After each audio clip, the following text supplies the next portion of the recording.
Hey guys, this is Pia and welcome to my channel.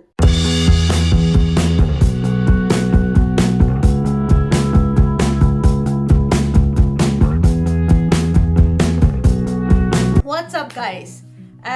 In this video, I'm going to take you through the most important steps before we fly to India, especially for those who live abroad. For us, when it's about going to India, obviously due to the difficult times that we've had, it's been very challenging.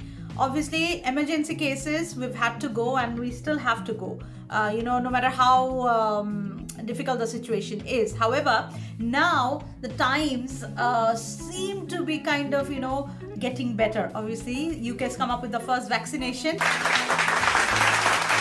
Hurrah for that. I don't know who, it's a dicey situation. I'm not sure how many people are actually going to take the vaccination. But anyways, some light at the end of the tunnel.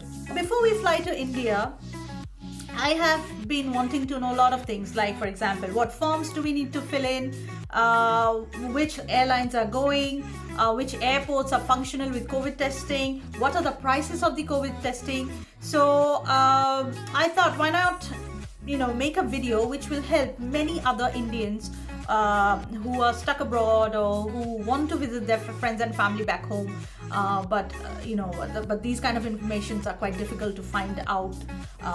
So I thought, let me make a video which should help such people, right? Let's start with point number 1. That is, what do you need, guys? You need your passports with you, right? Basic minimum. I think I'm not going to elaborate on that. I think we all know we need passports to go to our country, which is India. OCI holders need their OCI cards and the Indian passport, and other nationals obviously would need a visa from India.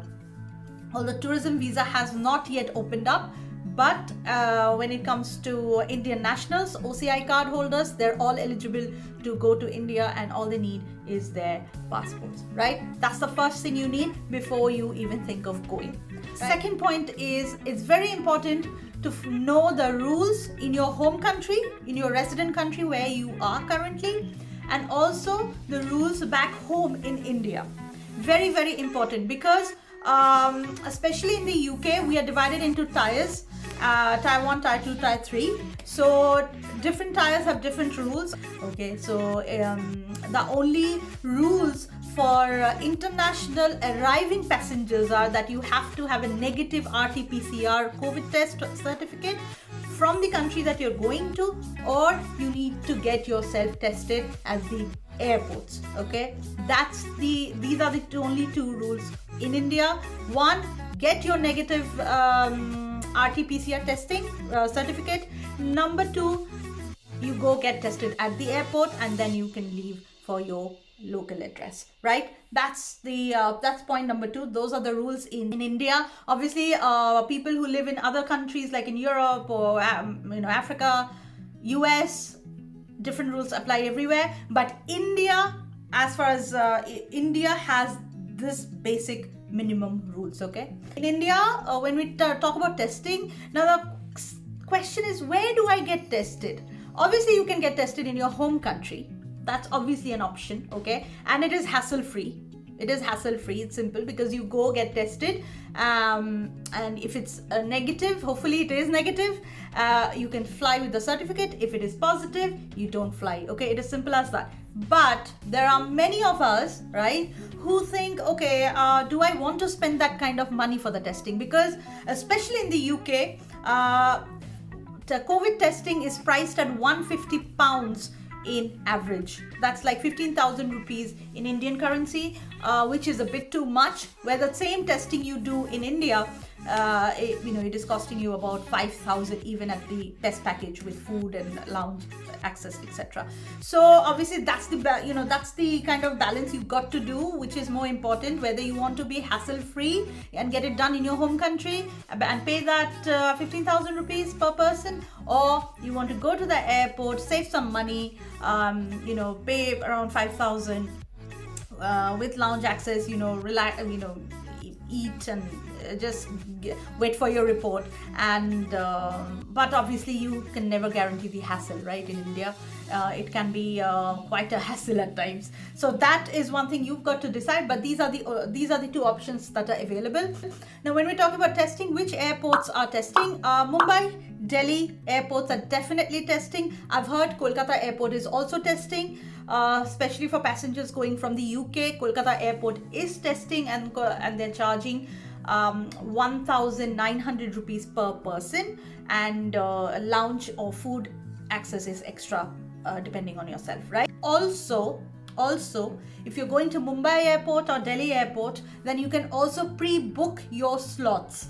You can also pre-book your COVID slots. They're available on the Chhatrapati International Airport, the website, the official website, and even GVK's Delhi official website. Okay, I will give all the links down below, right?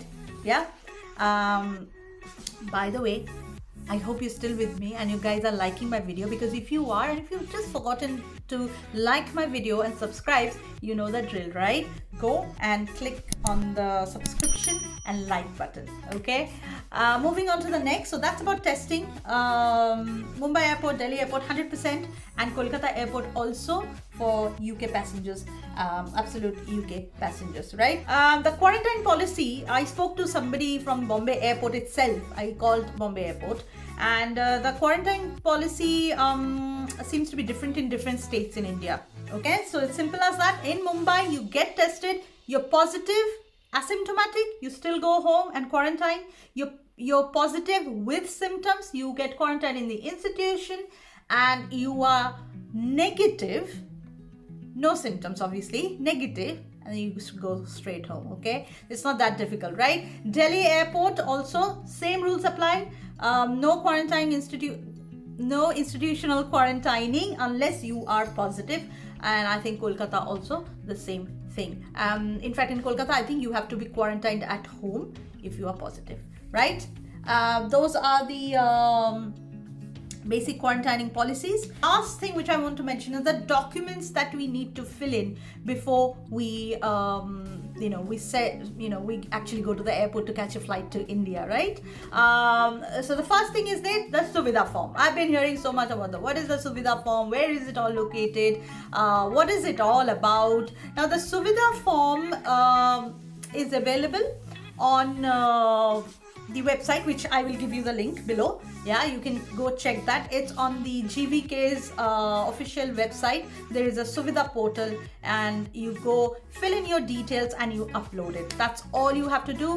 Details like your name, passport, if you are suffering from any disease, any pre-morbidity, that's it. That's all you need to fill in and you upload. Also in the form, if you want to be exempted, now there are categories. The number one category, if you want to be exempted, somebody in your family has passed away, that's an exemption category. Number two is if you are 60 and above, that is second category where you can be exempted. And thirdly, it is if you have a child who is 10 years old or below, you can be exempted, right? So these are the three categories under which, and the fourth one is also there, where one of your family members is extremely ill and they're hospitalized. So, but for each of these categories, you would need a documentation. You would need something saying that somebody is ill or somebody's passed away, and you have to upload it on the Suvidha portal. Okay, so the Suvidha portal is available on GVK website, official website, the link of which I will post below in the description, right? Yeah, that's pretty much it. I think I've covered most of it. Now the airlines which are going, it's pretty regular to Mumbai and Delhi. There are a few airlines actually. To Kolkata, only Air India is going at the moment directly. But to Mumbai and Delhi, there are quite a few. Virgin Atlantic, British Airways, Vistara, they're all flying directly to Delhi and Mumbai. So there are quite a few options if you want to get to India, even multiple times, I think, to Mumbai and Delhi in a day. So it's quite a relief for those who really need to get to their family and friends back in India. That's pretty much it. All you need to know, really. Okay. So number one, again, passports. Number two, quarantine rules. Okay. Number three, testing facilities in Mumbai, Delhi, and Kolkata. Right. And third rule, Bangalore also in the the testing, Bangalore is the only city where you don't need a certificate and you don't need to be tested even at the airport. However, what you do need is you'd have to be quarantined 14 days at a go once you reach in Bangalore. So yeah, and then you've got the documents, which are the Suvidha form, and that's it really. That's all you need to fill in. Suvidha is a declaration form, I've already mentioned, and you can also book your COVID testing slots in Mumbai and for Delhi online at their websites. I will put all these links down below. Okay, so if you need any information, you can just go to the website links and you can go and click that. And then obviously you need your flight tickets, and off you go. Oh my God, off you go. I'm so excited. Finally, travel things are all coming back, and I can start producing some videos and making some videos on travel.